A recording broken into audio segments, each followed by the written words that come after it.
Bab 11 Pewarisan. Dalam bab 11 pewarisan ni, kamu boleh buka muka surat 228 ya. Okay. Cikgu tak banyak dah ni, sikit lagi cikgu nak habiskan semua video. Jadi bila sebut tentang pewarisan ni, kamu kena fahamkan tentang genetik lah. Genetik. Jadi genetik ni selalunya melibatkan unit pewarisan. Ataupun kalau kita biasa dengar selalu perkataan DNA lah, DNA. Dan sebelum-sebelum ni pun ada sebut tentang jin. Jin kan, jin. Ada jin, ada alel. Yang kamu belajar tentang pembahagian sel waktu tingkatan 4 tu, dia memang sangat-sangat berkait rapat dengan tajuk pewarisan ni. Dan semestinya kamu kena faham tajuk pembahagian sel tu ya. Tak kira lah sama ada dia mitosis ataupun meiosis, nak tak nak memang kena faham. Terutama sekali adalah meiosis. Jadi tanpa kefahaman meiosis tu, mungkin agak susah nanti kamu nak cuba faham tentang pewarisan ni. Jadi kita pergi dululah apa benda yang kita akan belajar tentang bab 11 ni, pewarisan. Jadi kita akan cuba fahamkan, cikgu akan ulang sedikit tentang asid nukleik. Jadi apa benda yang ada di dalam asid nukleik ni, okey, dan apa kaitan dia dengan kita punya maklumat pewarisan. Maklumat pewarisan tu adalah ciri-ciri kita lah, yang kita dapat daripada ibu dan ayah kita. Ciri ni contohnya apa? Warna kulit kita, bentuk hidung kita, bentuk telinga kita, bentuk rambut kita, darah kita jenis apa. Semua tu adalah berdasarkan unit-unit pewarisan ni, genetik ni, DNA ni, jin ni, yang kita wariskan, kita dapat daripada mak ayah kita. Mak ayah kita dapat daripada mana? Dapat daripada nenek moyang ya, nenek moyang kita, datuk nenek kita daripada moyang kita, dan generasi-generasi yang sebelumnya. Dan di situ nanti ada sesuatu yang berlaku menyebabkan ayah kita, pak long kita, pak ndak kita, pak teh kita berbeza. Adik-beradik dia lah, adik-beradik ayah kita tu berbeza. Jadi dia ada sesuatu yang berlaku. Okey, kemudian ada sedikit ulangan tentang DNA ni, dan di mana kita sebut sebagai jin. Okey, DNA molekul. Ada yang kata DNA itu lagi besar berbanding jin. Ada yang kata jin tu lagi besar berbanding DNA. Dia ikut konteks lah, dia ikut keadaan. Macam mana kita nak memahami situasi itu. Seterusnya kita akan pergi kepada pewarisan ni. Jadi kita akan tengoklah tentang jin, tentang alel, tentang mekanisme pewarisan, dan ada juga sedikit pengenalan sedikit tentang Gregor Mendel. Jadi kalau kamu nampak Firdaus Mendel kan, Mendel dia ambil sepenuh Mendel, Gregor Johannes Mendel ni lah. Okey. Dan kenapa Gregor Johannes Mendel ni dia sangat-sangat terkenal dalam dunia biologi ni. Jadi bila sebut saja Gregor Johannes Mendel, dia adalah pelopor dalam dunia genetik, dunia pewarisan ni. Okey, mungkin cikgu ada masa cikgu cerita sikitlah sejarah tentang Gregor Johannes Mendel ni.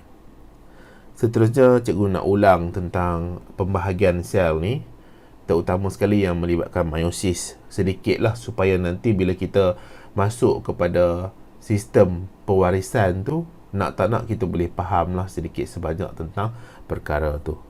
Jadi cikgu akan ulang sedikit. Kemudian kita masuk tentang hukum Mendel yang pertama. Jadi hukum Mendel yang pertama. Jadi hukum Mendel ni, kalau kamu ambil biologi ni, ini adalah antara hukum yang kamu nak kena ingat.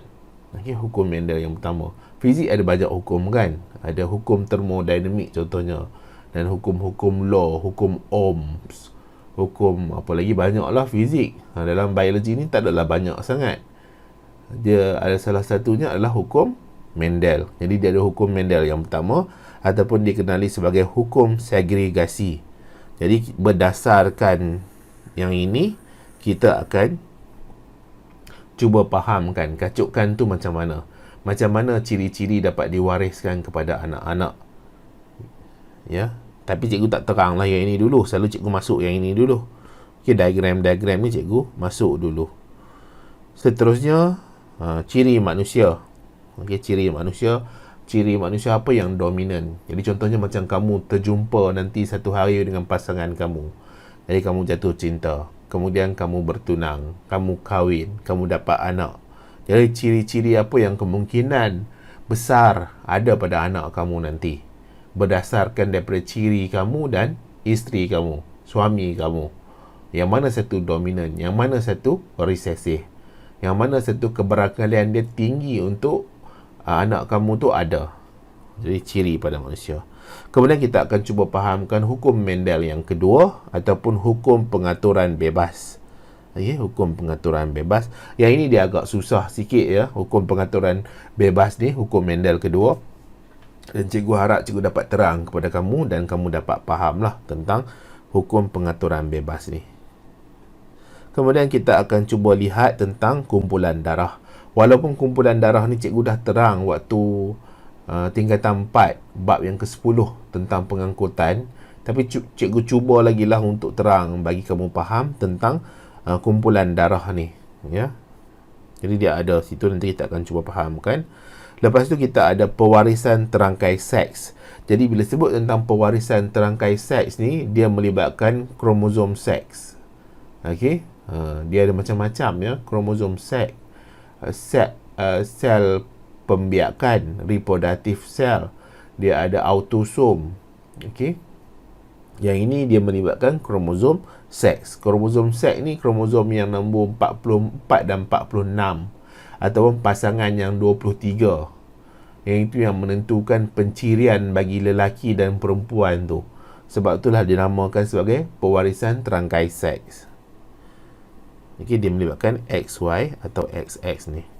Seterusnya kita ada penyakit pewarisan iaitu thalassemia. Okey, thalassemia ni dia bukan pewarisan terangkai seks. Okey, dia bukan pewarisan terangkai seks, dan kita akan cuba fahamlah sedikit sebanyak tentang pewarisan ni. Itu sajalah dalam bab ni yang cikgu akan cuba terangkan kepada kamu dalam bab yang ke-11, pewarisan. Dan kita akan bermula dengan asid nukleik ni dululah ya. Asid nukleik, satu atau dua rantai polimer terdiri daripada monomer nukleotida. Jadi dia adalah monomer dia nukleotida. Satu atau dua rantai polimer. Bila sebut rantai polimer ni dia panjang lah. Dan polimer ni selalu kita belajar dalam apa? Dalam kimia kan. Kimia ada banyak tentang polimer ni. Sama ada dia satu rantai atau dua rantai, okey, yang terdiri daripada monomer yang kecil-kecil. Okey, jujukan yang kecil-kecil dia tu adalah nukleotida. Nukleotida terdiri daripada unsur karbon CHONP. Okey, terdiri daripada unsur ni lah. Jadi yang ini kamu belajar dalam kimia juga, dalam singkatan-singkatan bagi elemen unsur. Dan dia ada dua jenis bagi asid nukleik ni. Yang pertama adalah asid deoksiribonukleik, iaitu DNA. Jadi DNA ni dia ada dua rantai polinukleika helix ganda 2. Dia terdiri daripada dua rantaian polinukleotida helix ganda 2. Yang selalu kamu ingat, DNA ni dia ada di dalam nukleus, dia tidak ada di luar nukleus. Kita tak cerita tentang spesies cases ya. Kita tak cerita tentang DNA ke kloroplas ke. Kita cerita tentang nukleus. Yang ada di dalam nukleus tu selalunya adalah DNA. RNA ada tak dalam nukleus? Ada. RNA pun ada dalam nukleus juga. RNA ada tak kat luar nukleus? Ada juga. DNA ada tak kat luar nukleus? Secara umumnya dia tidak ada DNA di luar nukleus. Okey, secara umumnya. Jadi monomer nukleotida ni dia ada gula pentosa. Jadi gula pentosa. Okey, sinilah. Gula deoksiribosa nama lain dia. Pentosa kenapa? Dia 5 segi tu. Okey, sebab tu dia panggil sebagai gula pentosa. Pentagon. Okey, pentagon kan 5 sisi kan. Ataupun juga dipanggil sebagai gula deoksiribosa. Kemudian yang bulat-bulat ni dia adalah kumpulan fosfat. dia adalah kumpulan fosfat. Dan dia akan bergabung, ni satu, dia akan ada bergabung dengan satu lagi yang atas. Cikgu cuba.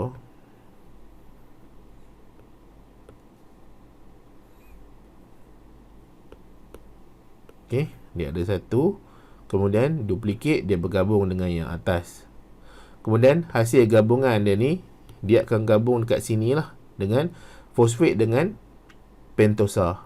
Kemudian kalau ada lagi, dia akan gabung fosfat dengan pentosa. Jadi dia punya ikatan tu adalah ikatan fosfodiester. Ikatan fosfodiester. Ini mungkin tak ada dalam silibus kamu. Okey, kemudian selain daripada tu, kamu kena tahu juga, dia selain daripada dia keadaan macam tu, dia ada juga ikatan antara nitrogenous base. Okey, nitrogenous base. Terbalik sini. Antara nitrogenous base tu dia ada ikatan.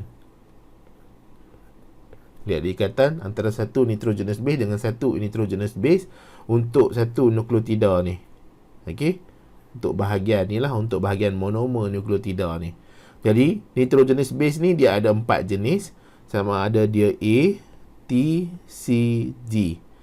Kalau sini A, ini mestilah T. Kalau sini C, sinilah mestilah G. Kalau sini T, sini mestilah A.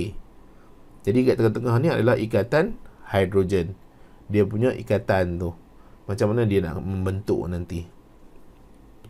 Seterusnya kita ada asid ribonukleik, RNA. Dia rantai polinukleotida tunggal. Dia tunggal sahaja, satu rantaian sahaja.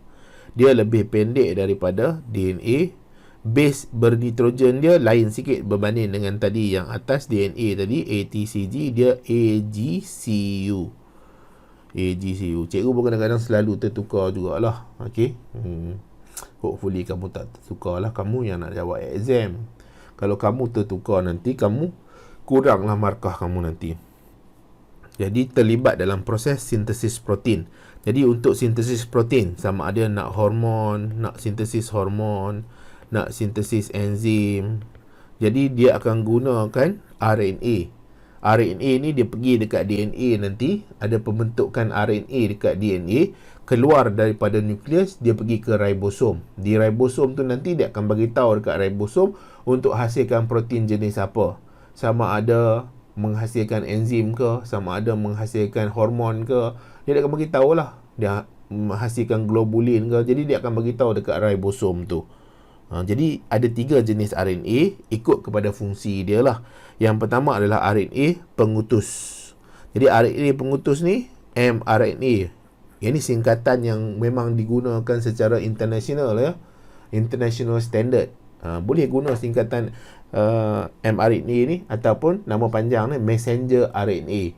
Tapi kita tak tulis selalunya messenger RNA, kita tulis mRNA sahaja. Bahasa Melayu dia RNA pengutus. Kemudian kita ada RNA ribosom, rRNA. R tu huruf kecil. Cikgu tak tahulah kenapa dia huruf kecil ya. Kamu jangan tanya pula. Dah memang international body, international standard dalam biologi ni, dia letak macam tu sahaja. Okey, jadi rRNA. Kemudian kita ada R tu maksudnya ribosom lah. RNA pemindah. Transfer, T ni transfer, RNA. Jadi kita guna singkatan tRNA. Sebab tu dalam biologi ni kita boleh guna singkatan, tapi yang telah disahkan, bukan yang kita pandai-pandai singkatkan. Cikgu pun kadang-kadang cikgu singkatkan. Contohnya macam hari tu cikgu ajar bab 2, TC dengan TG kan. TC ni tindak balas cahaya, tindak balas gelap. Tindak balas bersandarkan cahaya, tindak balas bersandarkan gelap. Tak boleh guna ya. Kamu tak boleh tulis dalam kamu punya jawapan TC, TG. Salah. Dia bukan sesuatu yang diguna secara antarabangsa dalam dunia sains biologi ni. Tak boleh guna. Okey. Jadi hati-hatilah. Jadi kepentingan asid nukleik ni adalah pembawa maklumat warisan. Okey, dia pembawa maklumat warisan. DNA kod genetik dia adalah AGCT ni. Kemudian dia, kepentingan dia selain daripada pembawa maklumat warisan, dia akan sintesis polipeptida, iaitu protein tertentu lah, sama ada hormon ke, enzim ke. Jadi dia ada di situ maklumat-maklumat tentang hormon dan enzim tu. Okey, di sini kita nampak ni. Jadi di sini ni dia ada satu nukleotide lah, satu nukleotide. Kemudian dia ada satu lagi nukleotide pada tulang belakang fosfat. Okey, tulang belakang fosfat. Ini kita panggil sebagai tulang belakang fosfat, di mana ada ikatan antara fosfat dengan gula pentose atau gula deoksiribosa. Okey, deoksiribosa gula, dia ada ikatan di situ. Jadi di sini ni akan membentuk satu polinukleotida. Kemudian satu lagi dia akan membentuk ikatan polinukleotida juga. Kenapa kita panggil dia polinukleotida? Nukleotida sebab dia ada banyak nukleotida. Ya.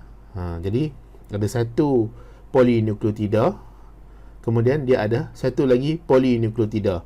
Nukleotida tu apa? Nukleotida tu dia punya unit asas dia ada kumpulan fosfat, ada gula deoksiribosa, ada base bernitrogen. Kemudian dia ada gabungan antara satu base bernitrogen dengan satu lagi base bernitrogen. Okey, antara satu polinukleotida dengan satu polinukleotida, dia akan membentuk dua bebenang tersusun anti-selari. Okey, dua bebenang tersusun membentuk anti-selari. Jadi kalau kamu tengok kat sini ni, dia ada kat sini ni. Jadi dia ada ikatan antara fosfat group, kumpulan fosfat dengan gula pentosa atau gula deoksiribosa. Dia ada ikatan. Kemudian di tengah-tengah ni dia ada ikatan juga, ikatan hidrogen antara nitrogenous base bernitrogen yang G dengan C, T dengan A, C dengan G. G, A, T, C, G lah. Hopefully kamu tak tertukar. Cikgu pun kadang-kadang tertukar juga. Kan kita dah mengajar lama biologi ni, kita nak sebut benda lain, tapi tercakap tu benda lain. Padahal kita faham kod lain ni. Jadi kadang-kadang duk buat kesilapan yang kata apa, tak sepatutnya juga kan. Cikgu kalau silap tak adalah tolak markah sebab kita tak ambil exam. Tapi kalau kamu silap, kamu akan ada penolakan markah sebab kamu ambil exam. Jadi kamu kena berhati-hati. Okey, kemudian gene tu pula apa? Gene tu adalah satu bahagian DNA molekul. Gene tu adalah satu bahagian DNA molekul. Jadi daripada kawasan sini ke kawasan sini kita ada gene. Gene ni dia akan mewakilkan satu ciri bagi manusia tu. Okay, mewakilkan satu ciri bagi manusia tu. Nanti kita akan cuba fahamkan apa maksud ciri, apa maksud trait. Kita ada ciri, kita ada trait. Nanti kita akan cuba fahamkan apa beza antara ciri dengan trait ni. Boleh ya? Hopefully kamu boleh faham tentang struktur DNA dan struktur polinukleotida, struktur nukleotida, struktur gene. Ada banyak dah perkataan kat sini. Kita ada sebut tadi apa? DNA. Kita ada sebut gene. Kita ada sebut nukleotida. Kita ada sebut polinukleotida. Jadi banyak sikit dalam unit pewarisan ni, ada banyak nama yang bila sebut kat kamu tu, sepatutnya kalau kamu student biology, kamu kena tahulah apa beza dia, keadaan dia macam mana. Boleh terus terbayang keadaan tu macam tu bagi bahagian tu. Jadi sekarang ni kita pergi kepada pewarisan. Barulah masuk pewarisan kan. Tadi barulah pengenalan sedikit tentang komponen-komponen yang kemungkinan ada dalam pewarisan. Okey, pewarisan. Pemindahan ciri ibu bapa kepada anak-anak. Jadi ciri ibu bapa tu dipindahkan kepada anak-anak. Jadi kalau secara besar kita sebut ciri. Kalau secara besar kita sebut ciri. Tapi nanti di dalam ciri itu dia kemungkinan ada trait yang berbeza. Dalam ciri dia ada trait. Ni ciri dekat luar. Ciri dekat luar. Dalam ni kemungkinan ada trait. Trait 1. Ini ada trait 2. Mungkin ada trait 3. Okey. Dia ciri itu adalah bulatan yang luar tu. Di dalam tu dia ada trait 1, trait 2, trait 3, trait 4 dan seterusnya lah.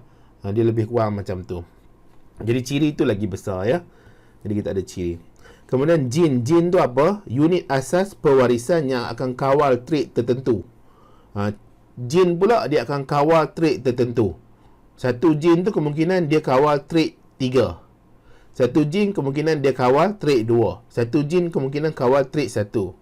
Jin juga kita boleh kawal. Kita boleh sebut dia adalah unit pewarisan bagi ciri tertentu pun boleh juga ya. Tapi lagi spesifik, lagi baguslah jin akan mengawal trait tertentu. Nanti kita akan tengok ya. Merupakan segmen berfungsi DNA pada lokus tertentu pada kromosom. Nanti kita tengok yang tu. Sepasang jin berada pada lokus yang sama dipanggil sebagai kromosom homolog. Jadi kamu nak ingat lagi tak, sebelum ni kita ada belajar tentang struktur homolog. Bila sebut tentang homolog ni, dia seolah-olah kelihatan seperti sama, tapi dia tak semestinya dia sama. Macam mana pula kata sama, lepas tu tak sama pula. Contohnya macam yang bab sebelum ni, kita ada tentang pohon filogeny tu, ada tangan manusia, ada kaki kucing, ada ikan paus, ada kelawar punya tangan tu. Jadi struktur dia nampak lebih kurang sama, tapi dia ada fungsi yang berbeza. Nampak lebih kurang sama, dia ada fungsi yang berbeza. Kalau tangan manusia tu tangan lah, kita bukan guna tangan kita untuk berjalan, tak. Tapi kalau kaki kucing tu yang bahagian depan tu, walaupun dia nampak macam sama dengan tangan manusia, kemungkinan dia akan menjalankan fungsi seolah-olah macam tangan, untuk dia ambil makanan ke, untuk dia grooming kepala dia ke kan, untuk dia jilat ke. Untuk ikan paus pula, dia tangan tu seolah untuk digunakan bagi berenang dalam air. Dia tak sama, tapi struktur dia kelihatan sama. Sama juga kromosom homolog ni, struktur dia sama, dia mewakilkan ciri yang sama, tapi trait tu kemungkinan berbeza. Trait kemungkinan berbeza. Tak apalah, tak faham, tak apa, nanti cikgu akan uraikan lagi, akan cuba bincangkan lagi. Okey, sepasang jin dipanggil sebagai alel. Jadi alel ni boleh dominan atau resesif. Jin dengan alel ni kadang-kadang orang confuse. Bila kita nak sebut jin, bila kita nak sebut alel, dia kadang-kadang merujuk kepada benda yang sama, alel dengan jin ni. Nanti pun kita akan cuba fahamkan lah. Ni cikgu ada lukis kat sini, cikgu tunjuk kamu. Mekanisme pewarisan. Jadi kalau sebut tentang mekanisme pewarisan ni, macam mana ciri-ciri itu diturunkan daripada satu generasi ke generasi yang lain, nak tak nak kita tak boleh lari dengan salah seorang saintis ni lah, yang cukup-cukup terkenal. Nama dia adalah Gregor Johannes Mendel. Dia adalah bapa ataupun pengasas genetik moden, dan sumbangan dia cukup-cukup besar lah. Dan yang menyedihkan tu, waktu hayat dia tu, dia tak diiktiraf sangat, tak mendapat penghargaan yang sepatutnya Gregor Johannes Mendel ni. Sebab apa? Sebab paper waktu tu yang dia hasilkan tak berapa terkenal lah. Tapi selepas berpuluh tahun selepas tu, orang mula nampak, orang mula sedar bahawa itulah permulaan asas bagi dunia genetik ni. Okey, yang mana satu ciri itu boleh diturunkan, diwariskan kepada generasi yang seterusnya. Dan macam mana keadaan dia tu boleh diturunkan. Yang datangnya hukum Mendel pertama, hukum Mendel yang kedua. Okey, Gregor Johannes Mendel. Dia pun waktu degree dia, waktu dia belajar pun banyak kali juga dia fail ya. Mula-mula dia terlibat dengan, tak salah cikgu lah, pendidikan fizik. Tapi tak boleh dia tak boleh dia gagal macam mana fizik. Lepas tu barulah dia ambil yang melibatkan biologi ni. Dia buat kajian terhadap pokok kacang, Pisum sativum. Jadi pokok kacang ni mudahlah, sebab apa? Pokok kacang ni dia punya kitar hayat dia tak lama. Jadi cepat dia dapat result dia tu. Okey, dia dapat result tu cepat. Kalau kamu tengok dekat muka surat 230 tu adalah muka dia. Okey, dia ada muka dia, Gregor Johannes Mendel, dan ada kajian, hasil kajian dia tu.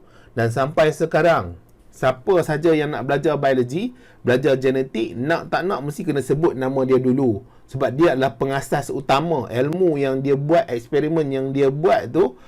Sampai sekarang ni orang diajar dari satu generasi ke satu generasi, dari satu sekolah ke satu sekolah yang lain, dari satu universiti ke universiti yang lain. Okey, dan masih disebut-sebut lah, dia immortal lah, tak mati orangnya, ilmunya tak mati. Gregor Johannes Mendel. Jadi kalau ada masa kita tengoklah macam mana eksperimen yang dibuat tu. Kalau tak ada lah ya. Cikgu pun tak tahu sama ada nak terang ke tak. Di pokok kacang ni dia mudah lah. Kalau kita nak buat eksperimen dekat pokok durian, mati kita nak tunggu kan.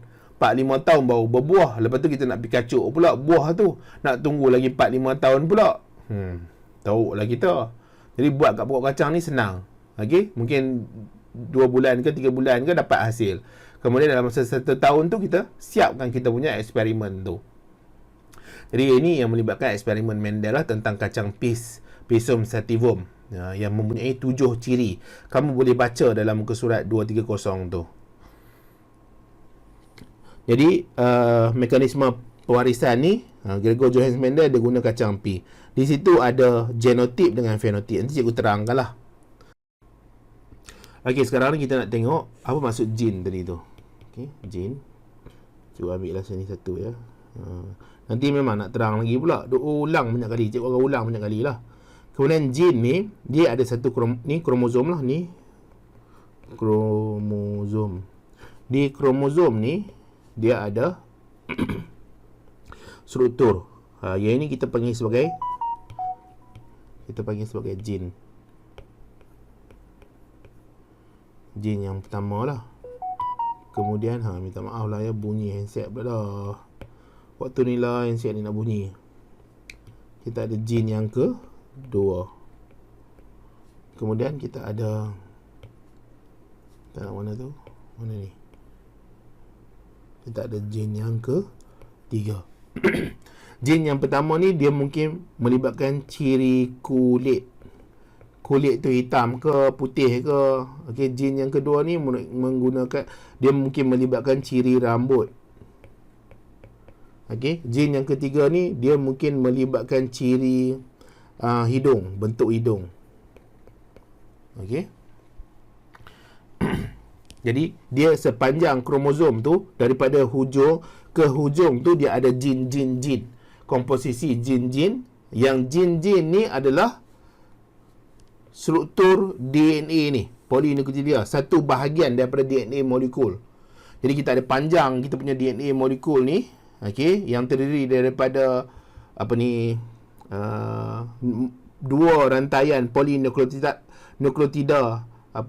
helix ganda 2 ni ya. Dia ada struktur panjang dia tu, dia ada gene 1, gene 2, gene 3 dan seterusnya sampailah ke hujung untuk satu kromosom. Dan kalau kamu kena ingat yang manusia ni bukan ada satu kromosom saja. Kita ada 46 kromosom. Jadi kita ada banyaklah gene. Dan pastinya untuk level kamu ni, kamu tak pergi semualah tentang gene-gene ni. Pencirian bagi manusia ni kamu tak belajar semua. Just nak belajar secara asasnya tu macam mana. Supaya nanti bila kamu sambung dekat matrikulasi, kamu tak termanggu-manggu sangat. Tak blur sangat. Orang sebut gene, kamu tak tahu gene tu apa. Orang sebut DNA, kamu tak dapat beza DNA dengan gene tu apa. Orang sebut alil, kamu lagilah tenganga. Jadi ini asas lah. Paling tidak pun kamu tahu yang ini supaya nanti bila kamu belajar lagi mendalam, kamu dah ada tapak yang kuat, asas yang kuat.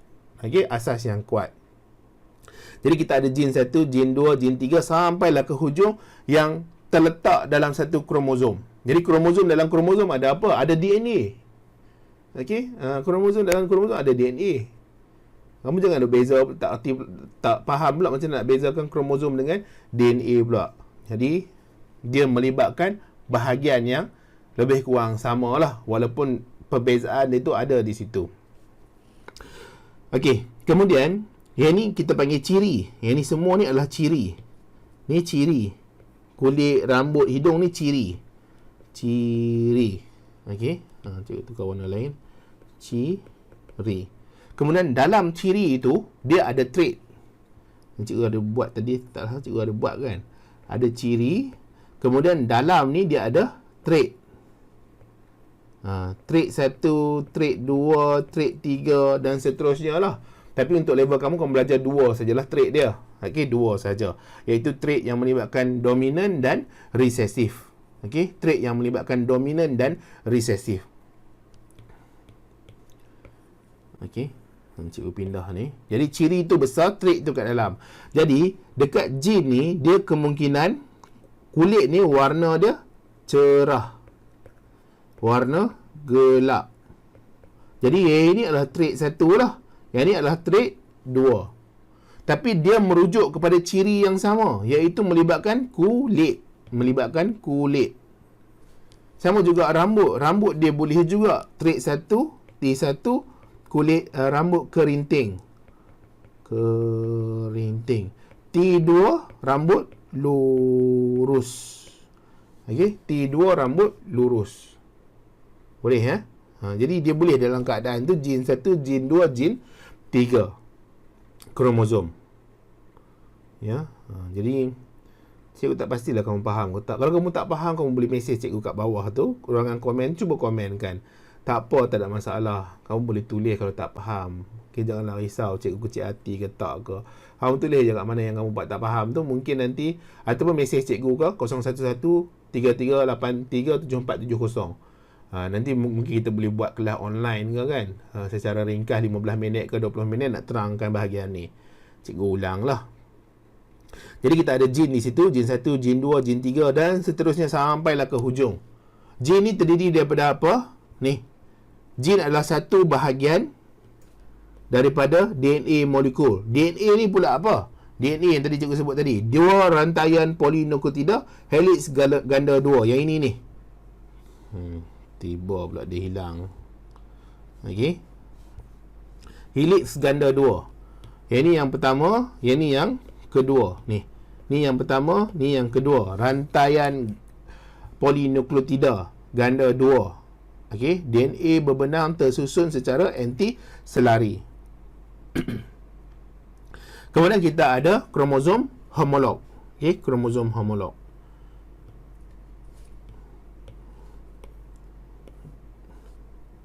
Duplicate. Cikgu warna itulah. Jadi kromosom homolog ni dia berpasangan-pasangan. Nanti kita akan sebut lagi tentang kromosom homolog ni. Atas ni kromosom homolog. Okey, dia berpasangan-pasangan. Selalunya kromosom homolog ni dia melibatkan induk. Dia ada juga melibatkan induk, iaitu yang satu ni dia kemungkinan datang daripada ayah. Cikgu guna bahasa mudah lah. Yang ini kemungkinan datang daripada ibu. Dan dia adalah kromosom yang berpasang-pasangan. Kalau untuk manusia ni, dia ada 23 pasang. 1 hingga 22 ni selalunya dia melibatkan autosom. Okey. Nombor 23 ni adalah seks kromosom ataupun kromosom seks. Cikgu kadang-kadang bahasa Melayu, bahasa Inggeris ni tertukar-tukar. Okey. Jadi dia ada kromosom homolog berpasang-pasangan. Kemudian contohnya pada ayah ni dia ada jin. Jadi pada ibu ni pun dia ada jin jugalah. Okey, dia ada jin juga. Tapi bila dalam keadaan dia kromosom homolog, kita tak panggil dia jin, kita panggil dia alel. Bila dalam keadaan kromosom homolog, kita tak panggil dia jin, kita panggil dia alel. Sekali lagi, bila dalam keadaan kromosom homolog, kita tak panggil dia jin, kita panggil dia alel. Yang ini alel 1, yang ini alel 2, yang datang daripada ayah dan ibu. Apa benda alel ni? Apa benda? Samalah dengan jin tadi kan.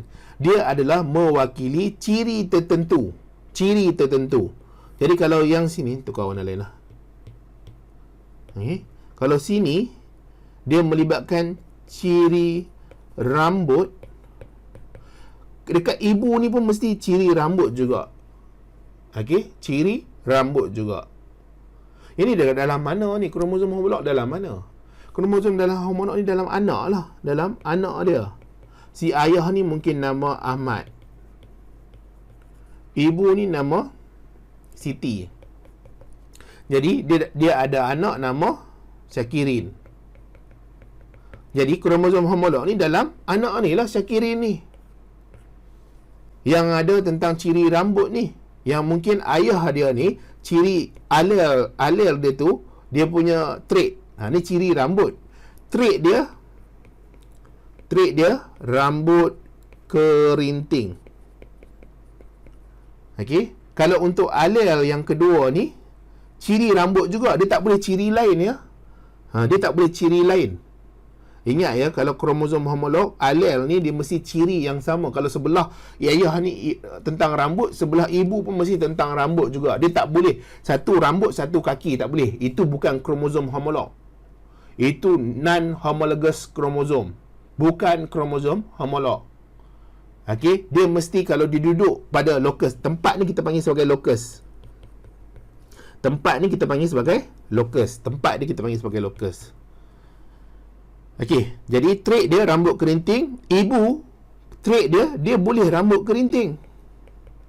Jadi anak ni Syakirin mesti rambut kerinting. Kemudian dia tak semestinya juga rambut kerinting. Dia juga boleh rambut lurus. Okey, tapi dia mesti tentang rambut, dia tak boleh tentang hidung. Itu yang ada atas ni lah. Okey, yang ada atas ni. Kemudian yang alel-alel jin-jin ni, kita boleh wakilkan dia dengan alfabet. Kita boleh wakilkan dia dengan alfabet. Cuba besarkan sikit tu, nak tunjuk bahawa kita boleh wakilkan dia dengan alfabet. Rambut kerinting, rambut lurus. Jadi sekarang ni ciri kita ada rambut. Jadi kita nak guna alfabet apa? Boleh, tak ada masalah. Kita ada A sampai Z.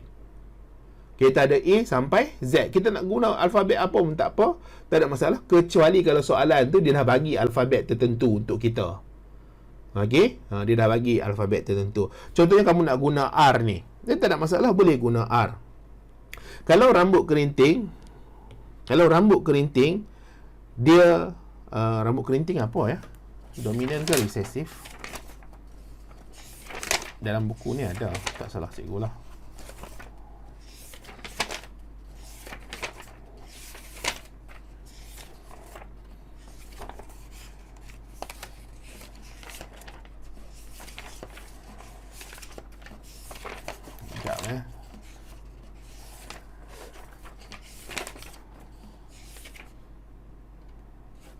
Okey, rambut kerinting dominan. Jadi bila dia dominan, dia mesti huruf besar. Jadi contohnya kita nak guna huruf B. Jadi B lah kat sini. Rambut kerinting B besar. Dan rambut lurus ni adalah resesif. Resesif dia mesti B kecil. Jadi dia akan ada kombinasi B besar, B kecil. Yang ini kita panggil sebagai genotip. Yang ini kita panggil sebagai genotip. Kita panggil sebagai genotip. B besar, B kecil. Jadi dia akan, Syakirin ni akan apa? Rambut dia akan jadi macam mana? Rambut kerinting. Jadi kerinting ni, ciri yang kita boleh nampak dekat dia, kita panggil sebagai fenotip. Yang kita boleh nampak tu kita panggil sebagai fenotip. Ya. Itulah yang cikgu nak bagi tahu kamu, nak terang kat kamu. Memang banyak ya. Kita ada gene lah, kita ada alel lah, kita ada locus lah, kita ada DNA, kita ada gula deoksiribosa, kita ada fosfat, kumpulan fosfat, kita ada nitrogenous base. Nitrogenous base tu pula ada base A, T, C, G. Okey, kemudian kita ada kromosom homolog, kita ada genotip, kita ada fenotip. Dan kamu kalau student biology ni mesti nak tak nak kena bezakan semua yang terlibat dalam nama-nama dalam pewarisan ni. Kalau sebut kromosom tu apa? Dia struktur yang besar lah. Dalam dia tu ada DNA. DNA tu pula ada polinukleotida, dua rantaian polinukleotida, helix ganda 2. Kemudian monomer dia adalah nukleotida. Nukleotida tu ada gula pentosa, gula fosfat, base bernitrogen. Kemudian kita kena tahu pula gene. Gene tu apa? Adalah satu bahagian daripada DNA. Kemudian gene tu pula kalau dalam keadaan dia kromosom homolog, kita tak panggil dia gene, kita panggil dia alel pula.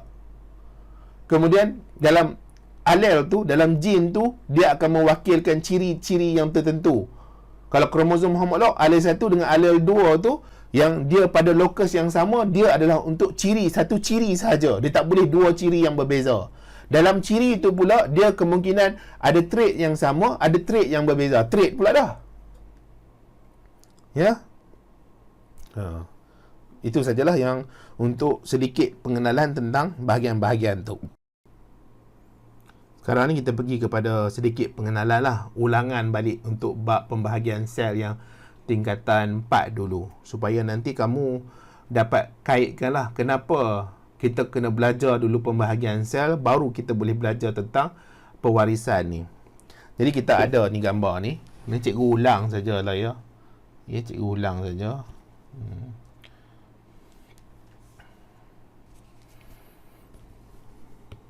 Jadi kita ada si ibu ni. Ini ada si ibu pula. Sini si ayah. Ayah. Ibu. Cikgu 2-3 hari ni duk mengajar bio sahaja. Okey. Tak tengok benda lain. Padahal kerja lain pun banyak juga. Dah bermula 8 hari bulan 1 2021. Jadi cikgu tak tahulah. Okey. Penat dah bercakap pasal ni. Tak apalah ya. Buat cepat-cepat nanti kamu boleh study lah awal sedikit. Kita ada si ibu, si ayah ni. Si ayah. Kita ada si ibu. Jadi si ayah, si ibu. Dia dah berkahwin lah pastinya lah kan. Si ayah ni kita letak nama apa? Tadi kita guna Abu. Abu lah. Ibu ni nama Siti. Okey. Abu dan Siti. Jadi Abu ni dia ada set kromosom dia sendiri. Siti ada set kromosom dia sendiri.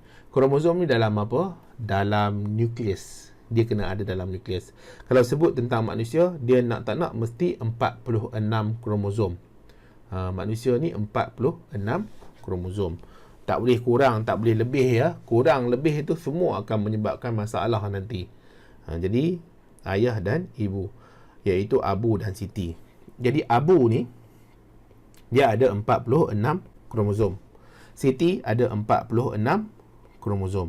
Dan sel ni, kalau dalam testis, dia yang utamanya primordial dia adalah primordial germ cell. Okay, primordial germ cell. Dia ada di dalam testis. Ada sel tu akan mengalami meiosis.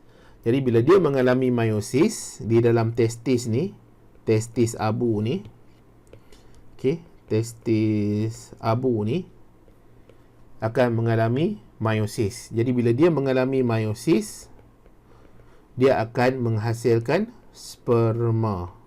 Jadi sperma ni, sel pada awal ni, testis di dalam tu ada dalam keadaan dia diploid, iaitu 2N, full set of kromosom lah. Kemudian bila dia mengalami meiosis, dia akan jadi haploid. Kalau kamu ikut video cikgu ni, banyak kali cikgu terang tentang haploid, diploid, haploid, diploid ni. Jadi daripada 46 kromosom ni, dia akan jadi 23 kromosom saja. Okey, 23 kromosom sahaja. Sama juga untuk ibu ni, Siti ni. Di dalam dia punya ovari ni, okey, dalam dia punya ovari ni akan berlaku proses meiosis yang akhir sekali akan menghasilkan ovum. Satu sajalah ya, proses meiosis. Daripada keadaan dia diploid, iaitu 2N, dia akan jadi N sahaja, haploid sahaja. N sahaja. Ya. Kemudian akan berlaku persenyawaan lah. Jadi dia melibatkan kromosom. Kromosom ni jadi separuh sahaja. Okey, dan dapatlah anak dia. Okey, dapatlah anak dia. Okey, dapatlah anak dia ni. Tadi anak dia nama apa? Syakirin. Ni tak ada kaitan dengan siapa-siapa lah ya. Kalau kamu nama kamu Syakirin, kamu jangan terasa hati pula. Nanti duk kecil hati pula. Cikgu manalah nak kenal kamu kan. Okey. Jadi sekarang ni kita pergi kepada salah seorang. Sama ada ayah atau ibu. Jadi ayah ni, Abu ni, dia punya bapa dia tu nama, bapa dia nama apa? Nama Husin. Ibu dia nama Hamimah. Okey, Hamimah. Contohlah ya, Husin dan Hamimah. Jadi dalam cikgu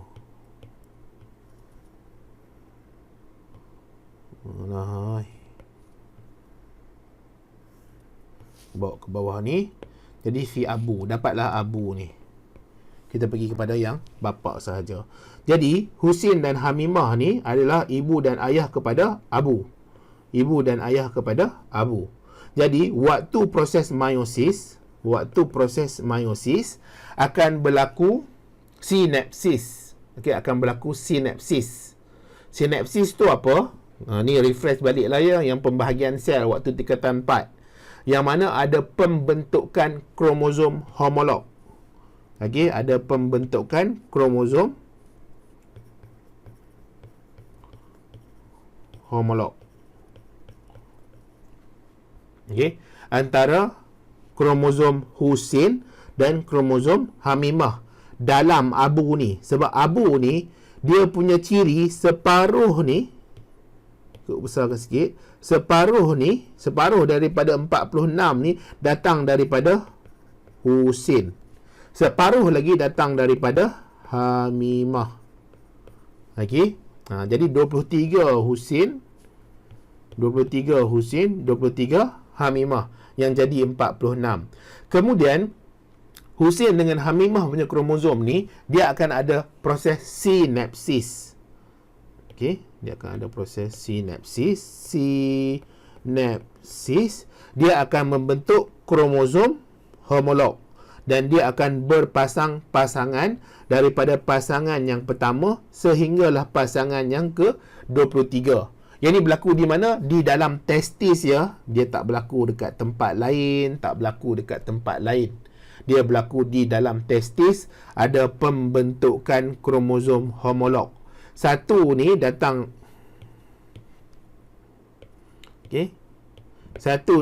daripada Husin. Sebelah ni lagi datang daripada Hamimah, Huha. Okey. Sebelah ni datang daripada Husin, sebelah ni datang daripada Hamimah. Dan dia mestilah melibatkan ciri yang sama untuk dia membentuk kromosom homolog. Dia tak boleh ciri yang berbeza. Sebagai contoh, kalau sini ciri yang pertama ni, tempat dia tu, dia adalah untuk rambut kerinting tadi. Sini dia dia untuk rambut. Yang sebelah Hamimah ni pun, sebelah dia tu, tempat yang sama, lokus yang sama, dia mesti untuk rambut juga. Dia tak boleh kaki, dia tak boleh tangan, dia tak boleh lidah, dia tak boleh darah, dia tak boleh jantung, dia tak boleh buah pinggang, tak boleh testis, tak boleh ovari, tak boleh. Dia mesti untuk rambut juga. Sebab tu kita panggil dia alel. Okey, alel jin yang pada Husin tu, alel jin yang pada Hamimah tu. Okey, waktu dia membentuk kromosom homolog, kita dah panggil dia alel. Dan tempat alel tu berada tu, kita panggil dia sebagai locus. Tempat ya, locus ni tempat. Dan ciri tu dia mungkin boleh berbeza lah. Ciri kena sama. Yang boleh berbeza trait. Yang boleh berbeza adalah trait. Mungkin untuk Husin ni, trait dia adalah rambut kerinting. Hamimah dia mungkin kerinting juga, ataupun dia lurus. Tapi dia tak boleh berbeza. Sini kena rambut, sini kena rambut. Untuk pasangan kromosom homolog ni. Ya. Untuk pasangan kromosom homolog. Dan kemudian, apabila berlaku profasa 1, akan berlaku pindah silang. Okey, akan berlaku pindah silang.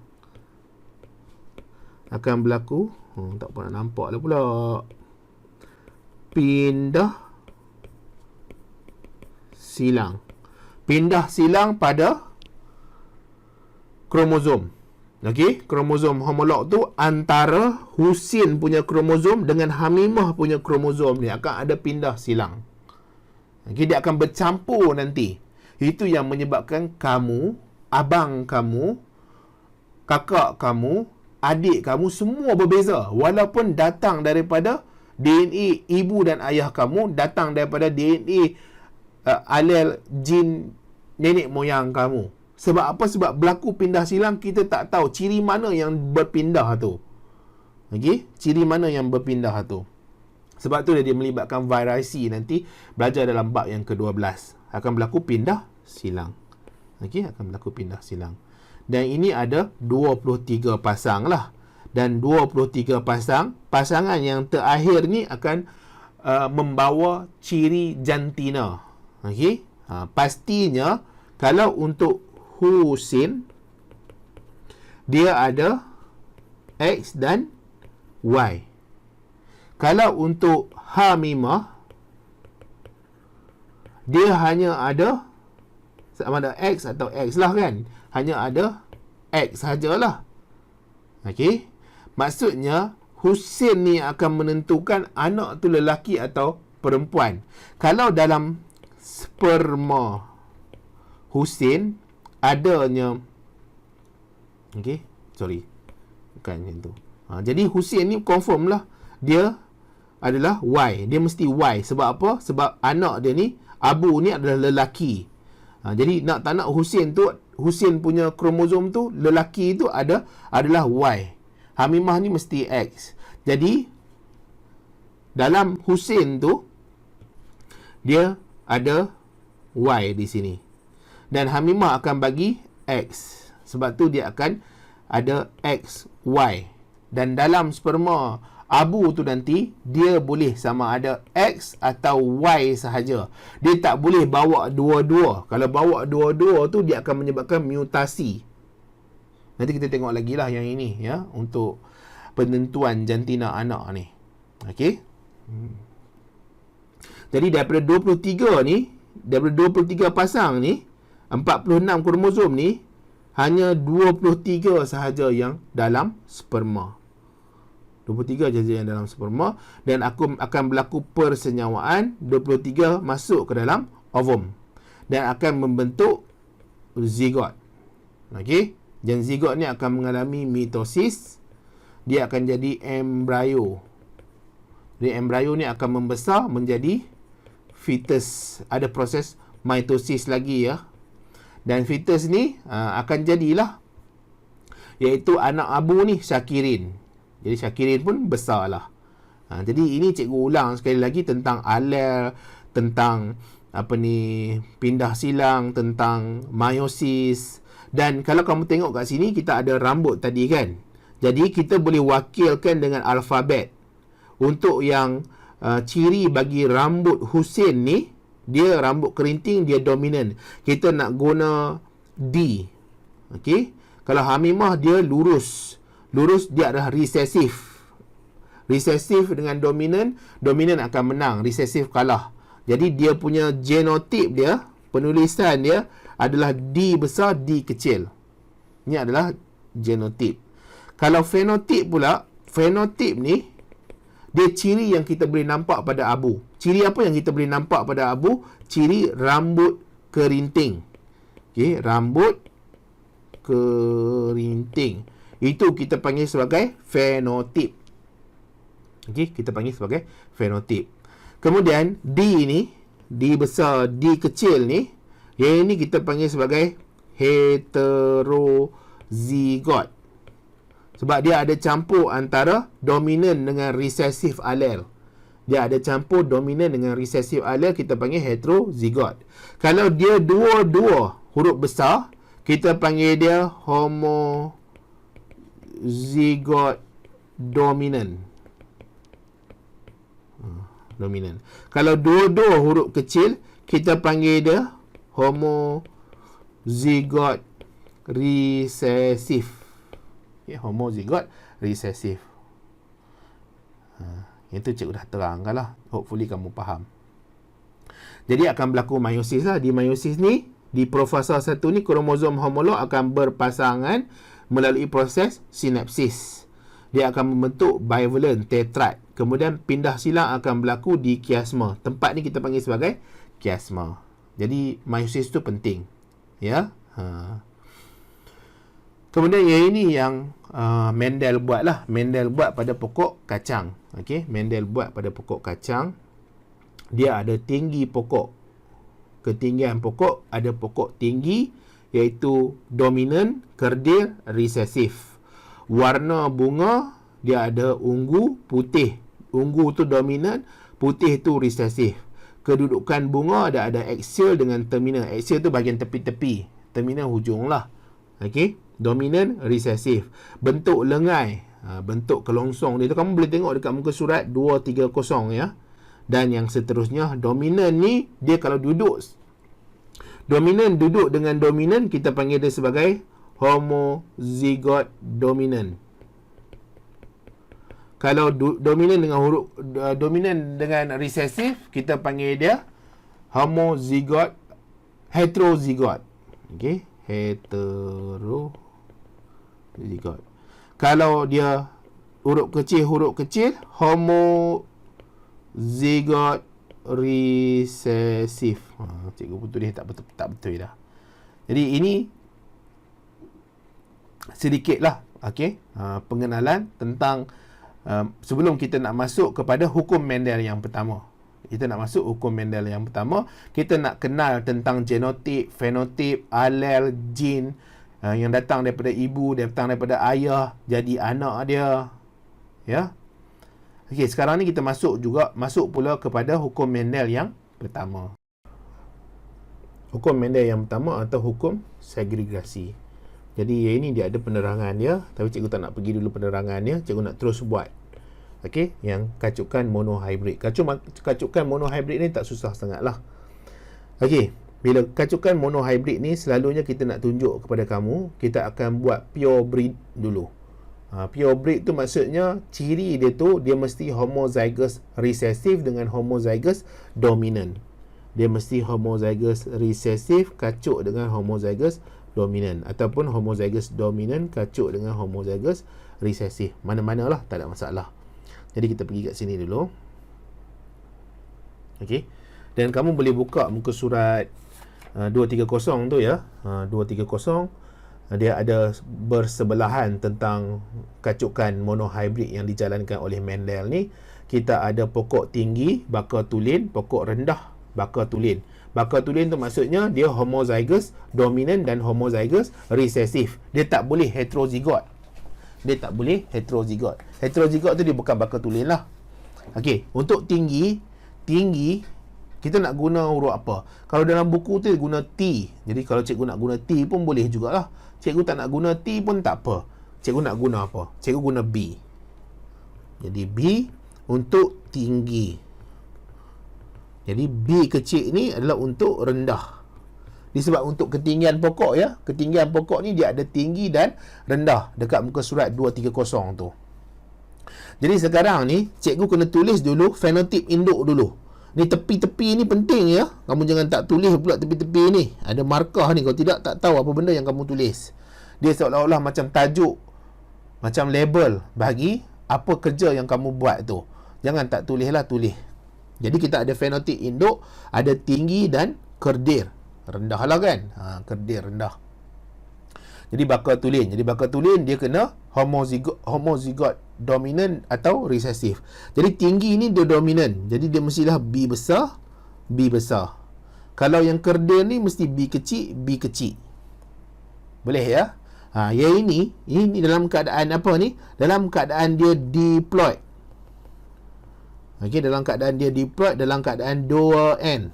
Ni dalam keadaan dia diploid, dalam keadaan dia 2N. Ya, apa yang berlaku kemudian? Proses meiosis. Tukar warna lain. Okey, 2N. Apa yang berlaku? Proses meiosis. Jadi bila proses meiosis, daripada diploid ni dia akan jadi haploid. Jadi dia akan turunlah. B besar. Okey, yang ini B kecil. Yang ini proses meiosis. Yang setiap satu ni dia akan jadi N sajalah. Haploid sahaja. Dia bukan lagi diploid. Ni. Diploid ni 2N. Bila dia jadi haploid ni, dia tinggallah N sahaja. Boleh ya? Dia proses meiosis. Okey, proses meiosis. Okey. Kemudian dia akan membentuk, yang ini akan membentuk gamet. Cikgu padamlah yang ini ya. Okey, dia akan membentuk gamet bulat lah. Gamet kena bulat. Gamet sahaja kita bulat. Yang bukan gamet tu kita biar sajalah. Yang ni kena labelkan gamet. Dia naik atas sikit lah, gamet. Jadi, gamet ni akan berlaku persenyawaan. Persenyawaan. Jadi, cikgu tukar warna lain.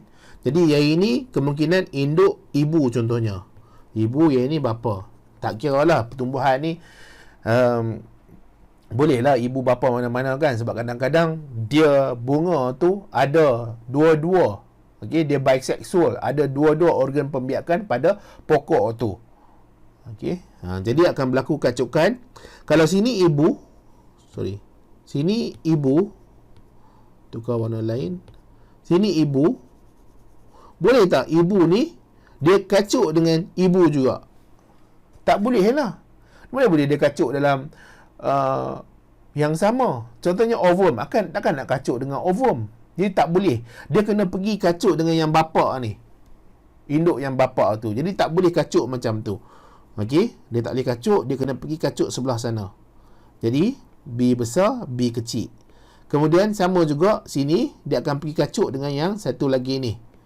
Semua ada fair and square chance lah. Kemudian yang ini akan kacuk dengan yang sini. B besar, B kecil. B besar, B kecil. Jadi semua ni dalam keadaan heterozigot. Dia dah jadi diploid balik.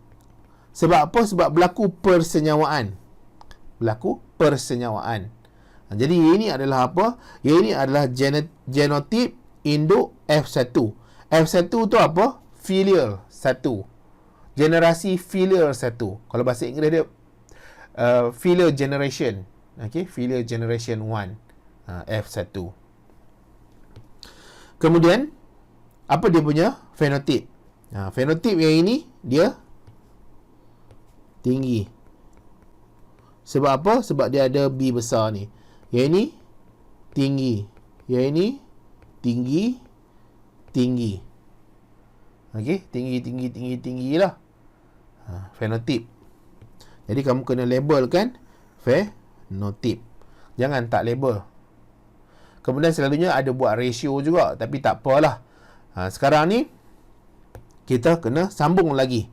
Kacukan antara generasi F1. Okey, kacukan antara generasi F1. Jadi F1 ni yang jantan dia, yang ibu dia tinggi, kacuk juga dengan tinggi. Sebab dalam generasi F1 ni semua tinggi, tak ada kedir. Dia tak ada B kecil, tak ada. Jadi bila dia tinggi, fenotip induk dia mesti tinggi. Untuk yang ibu dan untuk yang ayah ni mesti tinggi juga. Jadi genotik induk dia apa? B besar, B kecil, B besar, B kecil. Yang ni dalam keadaan dia apa? Diploid. Bila dalam keadaan diploid, dia akan berlaku apa? Meiosis. Jadi bila berlaku meiosis, dia akan jadi haploid. N sahajalah. Haploid. Jadi dia akan jadi haploid. Jadi B besar, B kecil, B besar, B kecil. Yang ini adalah gamet kena bulatkan. Yang ini proses apa? Proses meiosis. Jadi kemudian kita nak kena buat apa? Kita kena berlaku persenyawaan.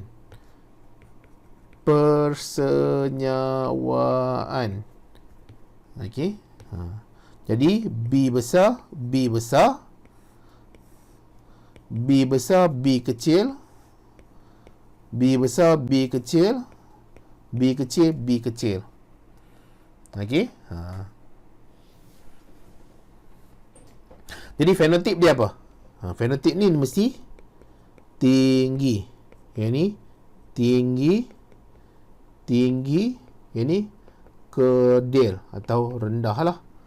Sebab apa? Sebab dua-dua adalah homozigot resesif. Yang ini adalah heterozigot heterozigot, iaitu homozigot dominant. Dan kita pun kadang-kadang dia minta untuk kita buat ratio, buat nisbah. Jadi kita boleh buat nisbah genotip F2.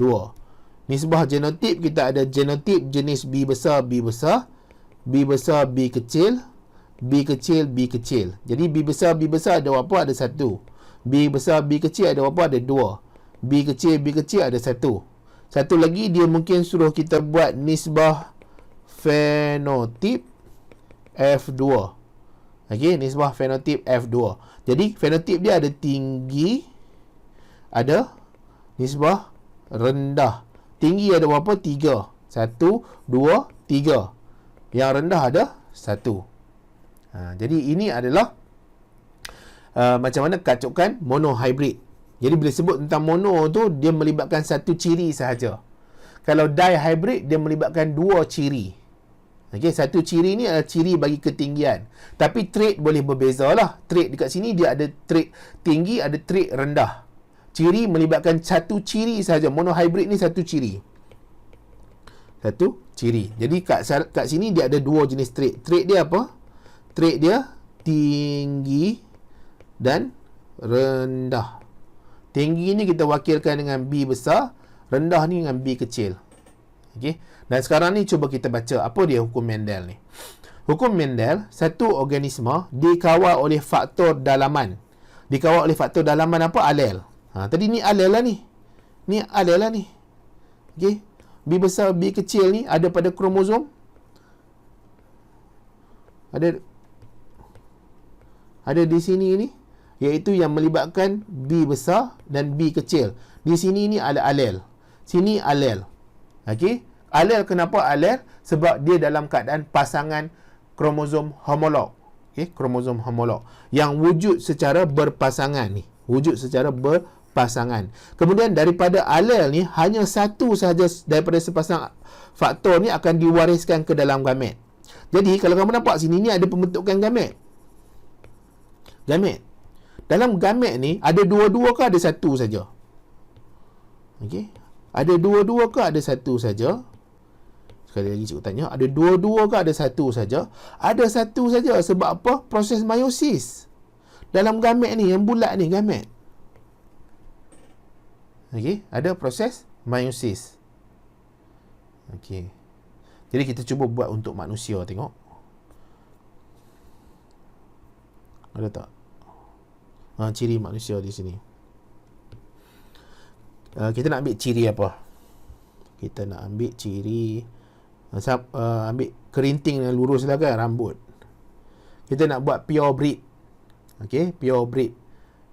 Pure breed ni adalah baka yang baka tulen lah, baka tulen. Okey, baka tulen. Apa tadi? Kerinting. Kerinting rambut.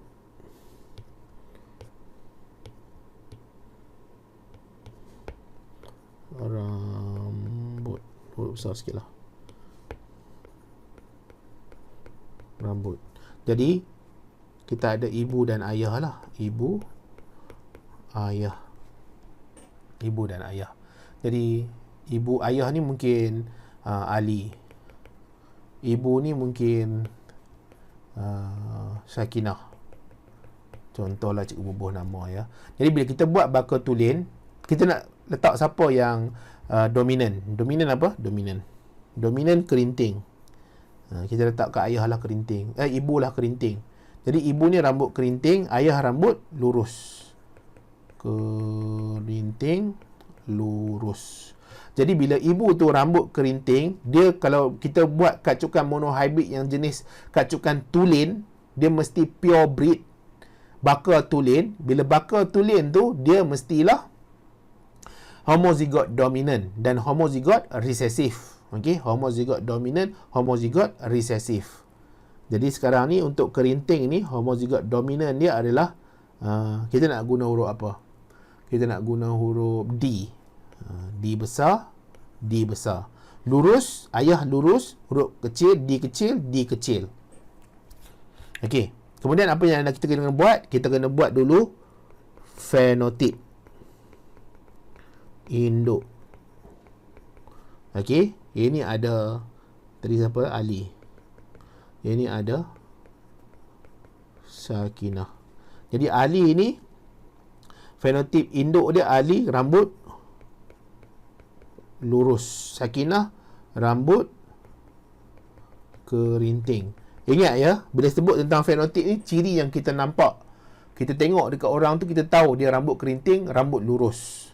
Kemudian kita kena buat genotip induk. Jadi genotip induk ni, Ali adalah lurus kan, D kecil, D kecil. Sakinah pula D besar, D besar. Dia akan cross lah. Lepas tu kita akan mengalami, bukan kita lah, Ali ni akan mengalami proses meiosis. Jadi bila dia mengalami proses meiosis, di sini akan mengalami proses meiosis. Okey, dia akan jadi D kecil, kena bulatkan. D kecil ni, yang atas ni dia adalah diploid ya. Ni diploid. Ni diploid. Kemudian bila berlaku meiosis, dia jadi haploid sahaja. Okey.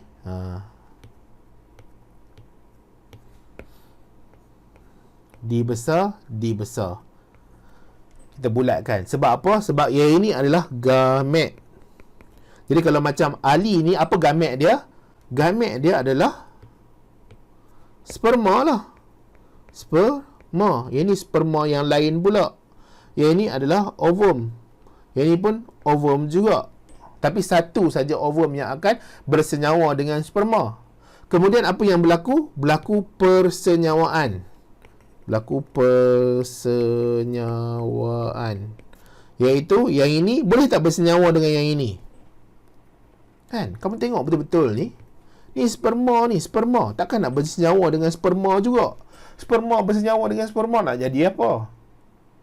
Tak berlaku ya. Tak boleh. Kamu jangan suka-suka hati pergi senyawakan sperma dengan sperma. Jadi sperma ni akan bersenyawa dengan ovum. Jadi D besar, D kecil. Kemudian yang sebelah sini dengan sebelah sini, keberangkalian dia ada D besar, D kecil. Sini dengan sini, D besar, D kecil. Sini dengan sini, D besar, D kecil. Okey. Jadi yang ini adalah genotip F1. Okey, genotip F1. Kemudian kita tulis juga fenotip F1. Fenotip F1 ni dia rambut kerinting. Kamu jangan tulis huruf kecil ya, kamu jangan buat singkatan macam cikgu ni. Cikgu ni nak ringkas. Rambut kerinting, rambut kerinting. Jadi ini adalah untuk kacukan pada F1. Dan kita kena buat juga kacukan pada F2. Okey. Jadi bila buat F2, ni cikgu kecilkan sebab apa? Sebab dia tak muat. Takut tak muat nanti. Warna lain lah. F2 fenotip. Bukan F1 fenotip. F1 fenotip. Rambut kerinting. Cross dengan rambut kerinting. F1 genotip. Rambut pula dah. Kita masih lagi guna D besar, D kecil, D besar, D kecil. Sebab dalam F1 semua ni adalah D besar dan D kecil. Kemudian akan berlaku proses meiosis. Okey, akan berlaku proses meiosis. Kena bulat. Sebab apa? Sebab dia gamet. Proses meiosis. Sini adalah gamet. Kemudian akan berlaku persenyawaan. D besar, D besar, D besar. Okey. Kemudian kat bawah sini D besar, D kecil. Tak boleh ya, dia yang ini tak boleh pergi bersenyawa dengan yang ini. Sperma mana boleh bersenyawa dengan sperma. Kemudian yang ini dengan yang ini, D besar, D kecil, D kecil, D kecil. Yang ini adalah proses persenyawaan. Yang ini adalah F2 genotip. Kemudian kita ada F2 fenotip. Yang ini rambut kerinting, rambut kerinting, rambut kerinting, rambut lurus. Kita boleh buat nisbah F2 genotip. Okey, nisbah F2 genetik kita ada D besar, D besar, D besar, D kecil, D kecil, D kecil. Jadi D besar kita ada 1, D besar, D kecil kita ada 2, D kecil ada 1. Nisbah 1, 2, 1. Kemudian kita ada nisbah F2 fenotip. Kita ada rambut kerinting, rambut lurus. Nisbah dia 3, nisbah 1. Kan ada 3 rambut kerinting, 1 rambut lurus. Ini kita buat dah. Cikgu dah tunjuk pada manusia dan pada pokok kacang. Dan cikgu terangkan sekali lagi apa yang ada dalam hukum Mendel yang pertama. Ciri sesuatu organisma dikawal oleh faktor dalaman, internal factor, yang kita panggil sebagai alel tadi, yang kat sini ni. Kemudian alel ni diwujud secara berpasangan, kromosom homolog. Tapi hanya satu daripada faktor tu sahaja yang akan diwariskan kepada gamet. Satu sahaja yang akan diwariskan kepada gamet ni. Satu sahaja yang akan diwariskan kepada gamet. Dia tak boleh dua-dua. Okey. Itu adalah hukum Mendel yang pertama, hukum segregasi. Kemudian kita akan pergi kepada hukum Mendel yang kedua. Yang ni dia agak susah sikit, hopefully cikgu boleh terang kepada kamu. Sekarang kita masuk pada hukum Mendel yang kedua, hukum pengaturan bebas. Hukum pengaturan bebas. Nanti cikgu baca yang ini ya. Jadi kita buat dulu yang ini. Jadi bila sebut tentang hukum Mendel kedua ni, dia melibatkan kacukan dihybrid. Dia mesti ada dua ciri.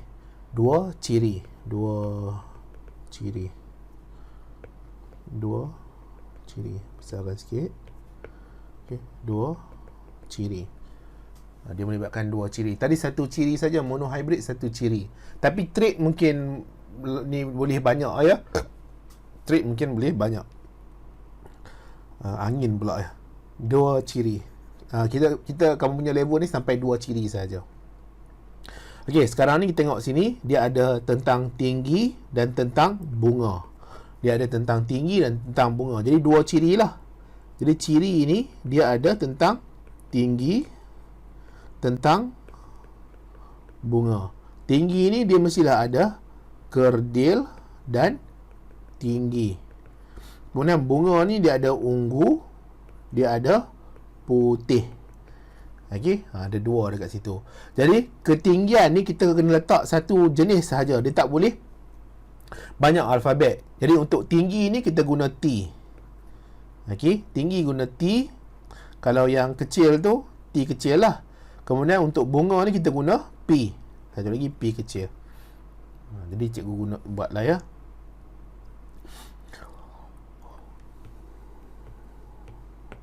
Okey. Sekarang ni dia ada dua ciri ni. Dua ciri.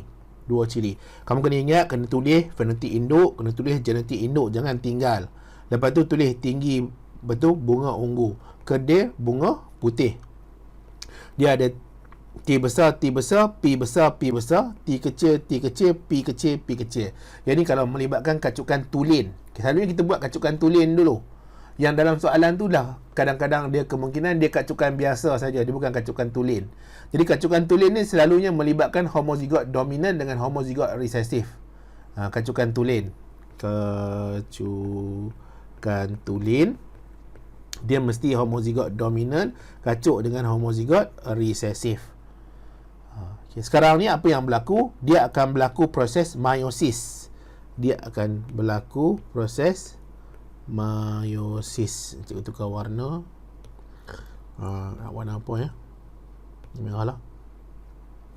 Jadi bila proses meiosis berlaku, kamu kena tengok betul-betul ya, macam mana dia nak turunkan satu alel sahaja. Satu daripada pasangan alel sahaja. Dia tak boleh turun dua-dua. Jadi kalau kita tengok kat sini pasangan alel, ni ada kromosom homolog. Okey. Alel yang kat sini, dia satu T besar, satu T kecil.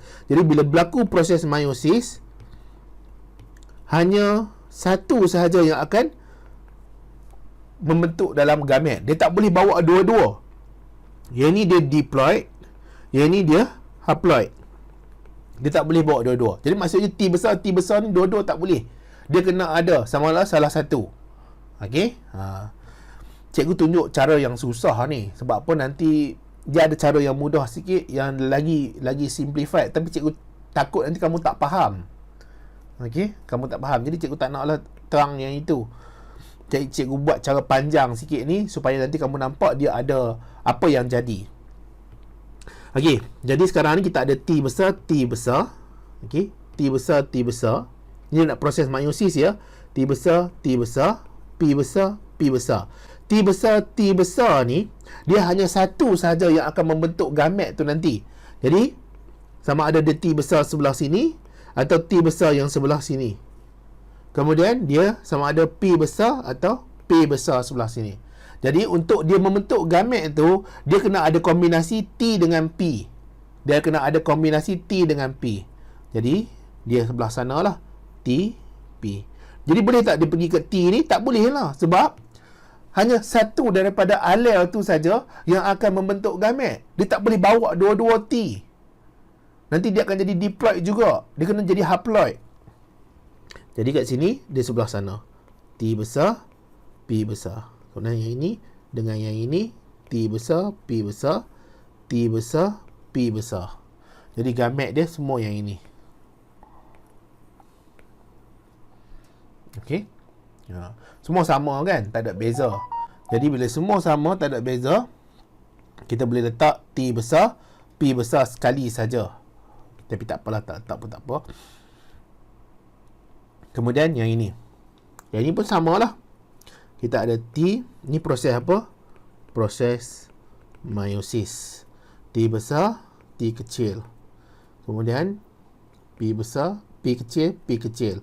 Yang ni dia cross dengan sana. T kecil, P kecil, T kecil, P kecil, T kecil, P kecil, T kecil, P kecil. Kena bulat sebab apa? Sebab dia gamet. Okey. Ini proses meiosis.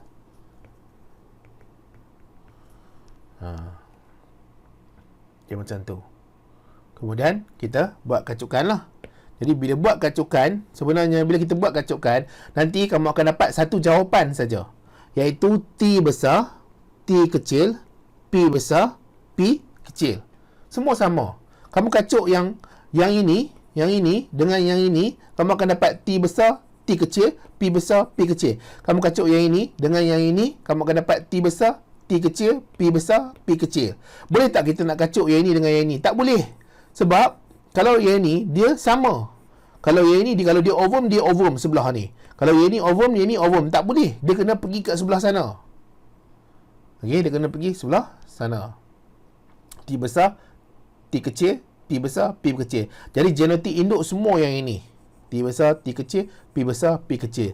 Iaitu dia bunga tinggi, dia pokok tinggi, dia bunga ungu. Ni, cikgu dah tulis dah. Untuk fenotip. Kemudian barulah kita buat untuk generasi F2.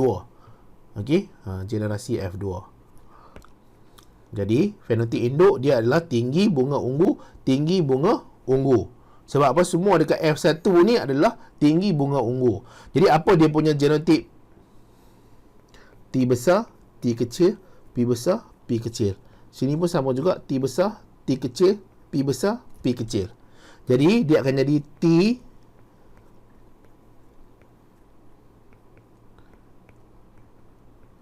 itu. Lepas tu untuk jadi gamet, dia tak boleh ambil yang T ni juga ya. Dia tak boleh ada dua T. Hanya satu daripada pasangan alel sahaja yang jadi gamet. Hukum Mendel yang pertama, dia masih lagi apply dekat hukum Mendel yang kedua ni. T besar, P besar. T besar, P kecil. T kecil, P besar. T kecil, P kecil.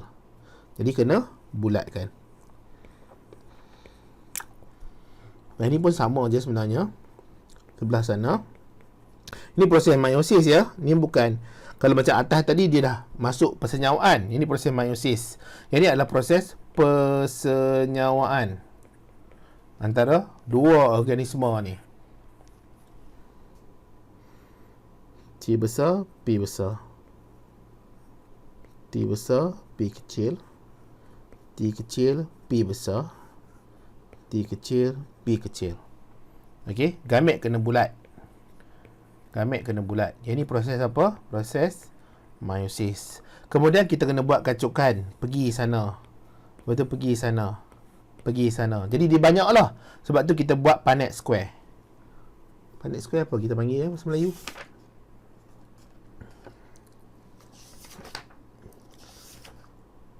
Segi 4 Punnett.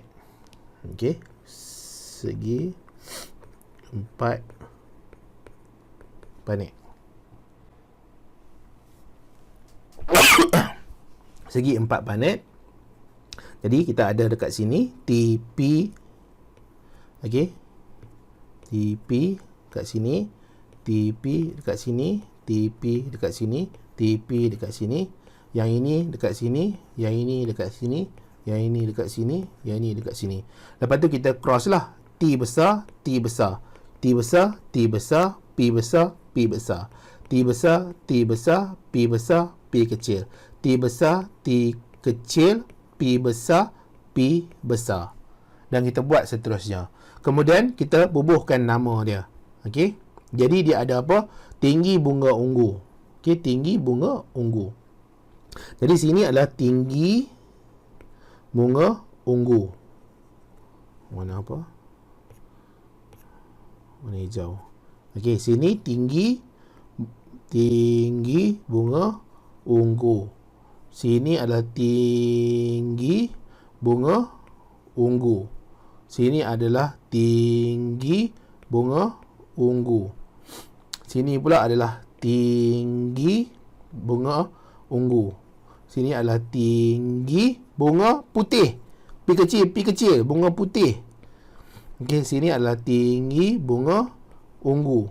Sini adalah tinggi bunga putih. Dan kita buatlah sampai akhir ni. Segi 4 Punnett. Jadi sekarang kita tengok apa maksud dia dalam hukum Mendel yang kedua ni. Semasa pembentukan gamet, setiap ahli daripada sepasang alel boleh bergabung secara rawak dengan mana-mana ahli daripada pasangan alel ciri yang lain. Jadi dia melibatkan dua ciri kan. Jadi dia sepasang alel ni dia boleh bergabung secara rawak dengan mana-mana ahli pasangan alel ciri yang lain.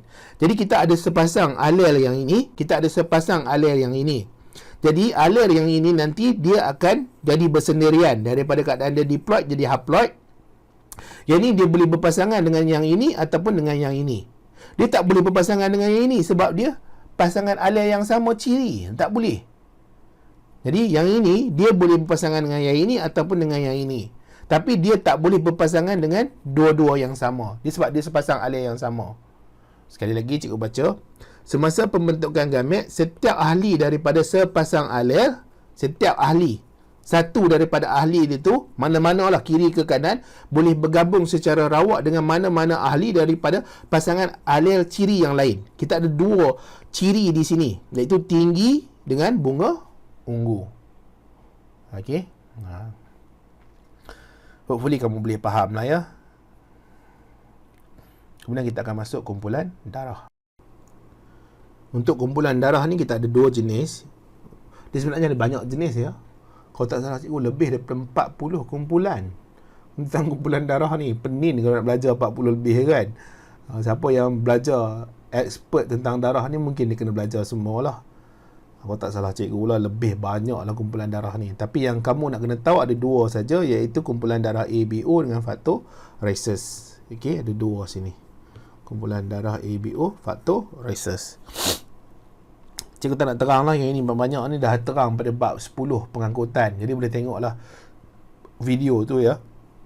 Jadi kita nak tengok macam mana penentuan darah ni. Jadi darah, contohnya darah ibu di sini. Ibu, ini ayah. Kalau ibu, darah dia darah AB, dia mesti ada alel A, alel B. Kalau dia darah O, mesti kedua-dua alel dia tu adalah O.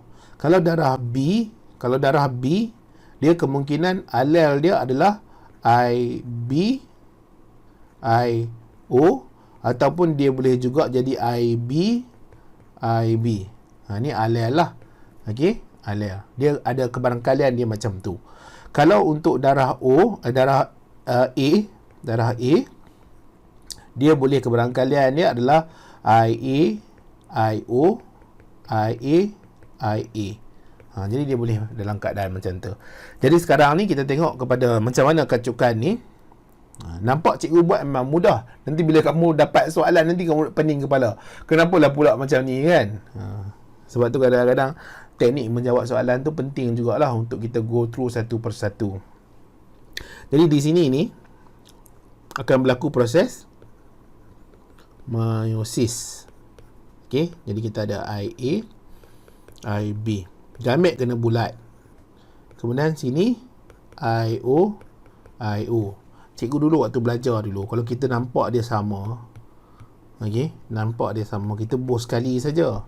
Tapi sepanjang cikgu mengajar ni, kadang-kadang pelajar jadi pening kepala kalau kita letak sekali saja.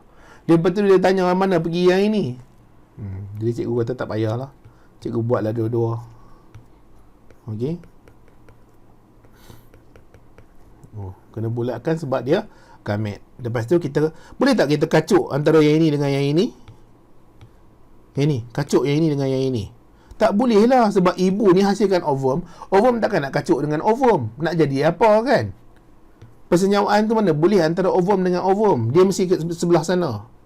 Jadi IA, IO, IA, IO, IB, IO, IB, IO. Jadi anak ni darah A, darah A, darah B, darah B. Jadi dia sama ada darah A atau darah B. Dia tak boleh darah O. Okey? Sebagai contoh kita pergi yang ibu darah A, ayah darah B. Jadi anak ada kemungkinan apa? Okey, anak ada kemungkinan apa? Ayah darah A, ibu darah B. Kita kena tentukan ni. Kita kena tentukan A ni A yang jenis macam mana. Contohnya kalau kita nak kata A dia adalah A besar, A besar. Yang B ni, ayah ni adalah B, O. Jadi kita kena buat lah. Kena buat fenotip induk dulu. Iaitu ibu darah A cross dengan ayah darah B. Kemudian genotip induk. Jadi yang ini adalah IA, IA darab dengan IB, IO. Okey, O kan, ni B. Kecilkan sikit. Jadi sini kita ada proses meiosis IA, IA. Sini kita ada IB, IO. Boleh tak kacuk ini dengan ini? Tak boleh lah, sebab ini ibu, ini ayah. Ini akan hasilkan dua-dua ovum. Ovum mana boleh kacuk dengan ovum? Ovum mana boleh bersenyawa dengan ovum? Ya, pergi sebelah sana. Gamet kena bulat. Gamet kena bulat, jangan lupa. IA, IB, IA, IO, IA, IB, IA, IO. Okey. Hopefully cikgu tak tersalah lah ya. IA, IB, IA, IO. Kemudian kita ada IA, IB, ni B ni. Lepas tu kita ada IA, IO. Jadi anak dia kemungkinan darah AB, darah A, darah AB, darah A. Dia tak boleh darah B, tak ada darah B. Jadi anak dia tak ada darah B. Jadi melalui kacukan ni kita boleh tahulah macam mana keadaan. Jadi kalau kamu, ayah kamu darah A, ibu kamu darah B, lepas tu kamu pula darah O, kita kena check balik lah, betul ke kamu ni anak ibu dan ayah kamu. Macam mana boleh jadi O pula? Okey. Jadi dia ada banyak kebarangkaliannya lah. Contohnya kalau macam O tadi, kemungkinan O dekat sini ni O, dia bukan A. Sebab apa? Sebab kamu darah O. Jadi ayah kamu darah A, ibu kamu darah B, tiba-tiba kamu darah O. Kalau kombinasi yang ini tak boleh ya. Kalau ayah kamu darah A, ibu kamu darah B, O, tak boleh lah. Kamu tak boleh darah. Misalnya kamu mungkin anak pungut ke kan, ayah ibu kamu jumpa kat mana-mana ke, bawa balik rumah. Okey, kemudian penentuan jantina. Jadi penentuan jantina ni, kalau bapa Apa dia punya genotip? X. Okay, salah. Okey. Kalau bapa ni 44 tambah X, Y. Okey. Kalau ibu ni 44 tambah X, X. Okey. Ada yang buat macam tu. Ada juga jenis yang buat I, X, I, Y. Ada juga yang buat I, X, I, Y. Okey. Macam tu lah. Dalam buku dia buat macam mana untuk penentuan jantina.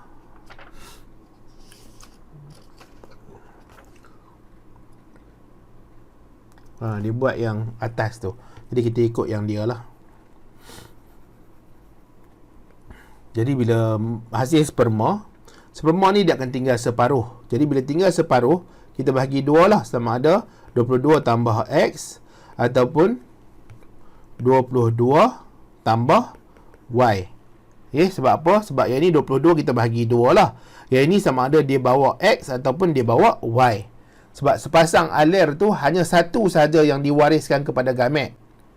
Yang ni proses apa? Proses meiosis. Okey, meiosis. Jadi sebelah sini. Jadi yang ini 22 tambah X, 22 tambah X. Kalau dalam buku tu dia buat sekali saja. Jadi cikgu ni nak bagi faham kamu ni, cikgu buat dua-dua lah. Supaya sama je jawapan dia nanti.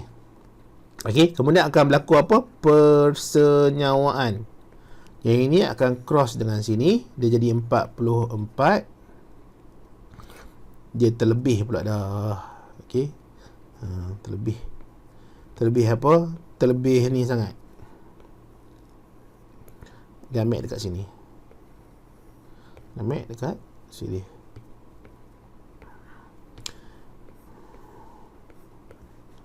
Okey, kemudian kita cross yang ini dengan sebelah sana. Cross sini sebelah sana, jadi 44 tambah XX.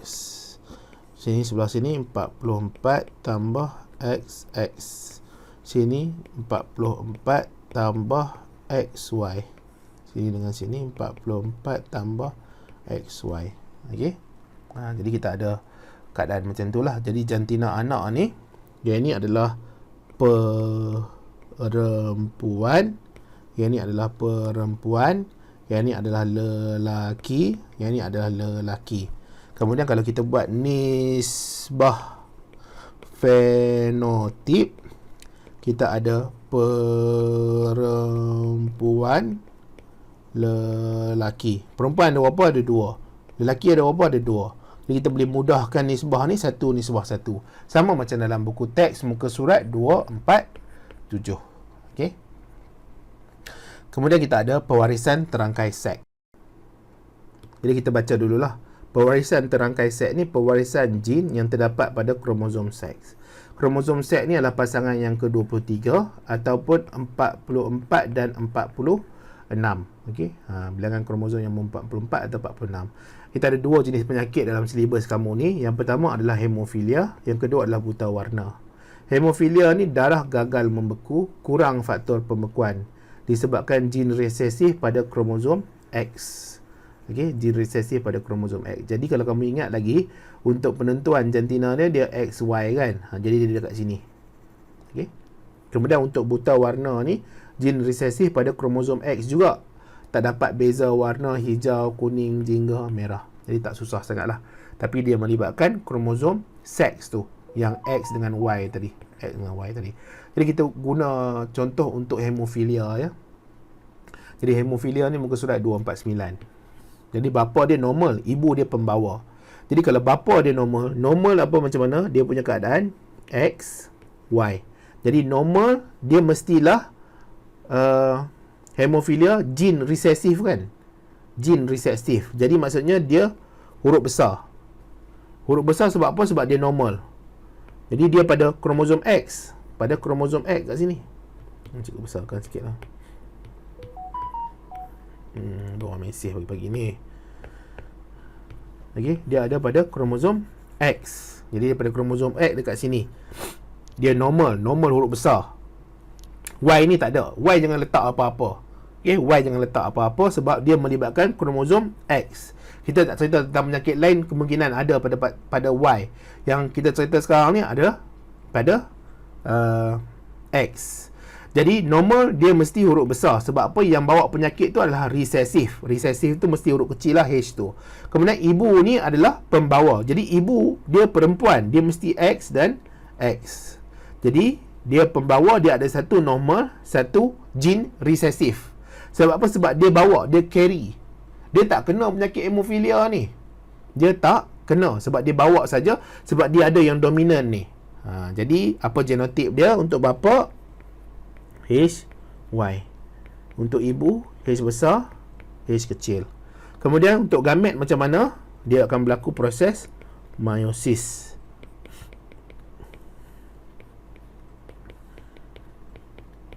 Okey. Kemudian akan berlaku persenyawaan. Okey, yang ini akan cross dengan sana. Boleh tak yang ini cross dengan sini? Mana boleh? Sperma mana boleh bersenyawa dengan sperma? Tolonglah ya. Sperma bersenyawa dengan sperma. Nak jadi apa?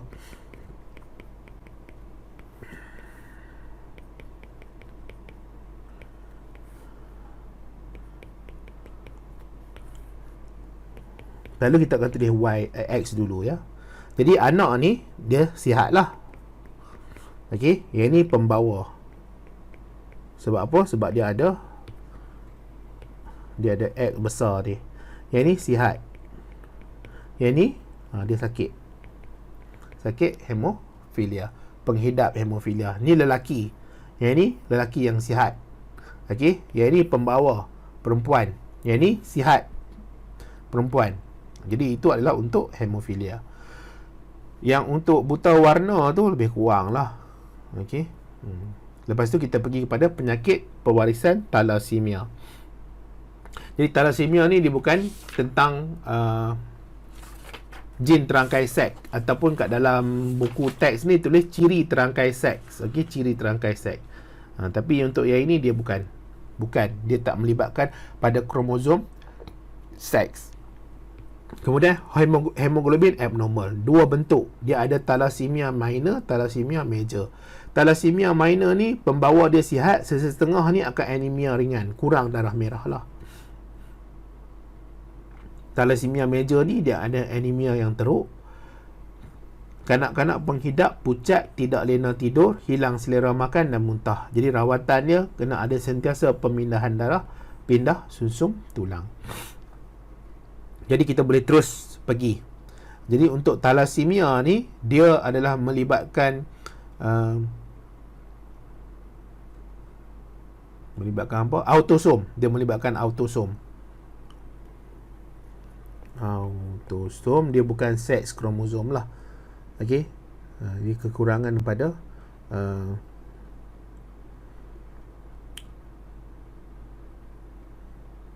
yang ini pun sama juga kepada gene resesif. Okey, gene resesif. Jadi kita boleh guna apa-apa saja simbol. Kita nak guna alfabet apa? Kita nak guna K contohnya. Tak nak K lah. Kita guna apa ya? G lah, G. Kita guna G. Okey, G ni yang normal lah. G kecil ni yang ada thalassemia ni. Okey, thalassemia. Jadi yang normal ni kita thalassemia minor, G besar, G kecil. Thalassemia minor selalunya dia bercampur, G besar, G kecil. Jadi gamet dia akan G besar, G kecil, G besar, G kecil. Ini adalah proses meiosis. Gamet kena bulat. Cikgu bulat tak? Yang atas ni kena bulat je gamet. Tak bulat gamet. Bila kita tak bulat ni, student akan ikut lah tak bulat. Dia tanya sebab apa tak bulat? Sebab cikgu pun tak bulat. Yang salah tu lah dia nak ikut. G kecil, G kecil, G kecil. Jadi yang ini dia sihat. Okay.